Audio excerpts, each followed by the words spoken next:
What's the weirdest meal you were ever served at a friend's house, as either a child or an adult? 1. I was invited to the home of a distant cousin for dinner. He and his wife were always snobs. No matter what you did, they would try to one-up you. If you painted a room blue, she would walk in and say something like, "Oh, blue," in a condescending tone. Didn't matter what it was, they had to put down. So, I took a new girlfriend over with me for dinner. As we were called to dinner, I said, "Oh, smells good. What are we having?" The wife looks down her nose at me and says, "Poindexter's."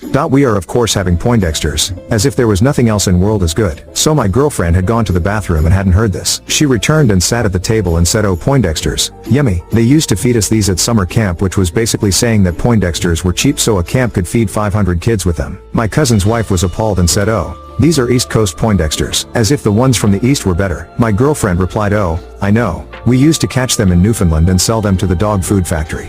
2. I used to have a friend who thought I was overweight. She was super skinny and an exercise nut. Personally, she looked awful to me,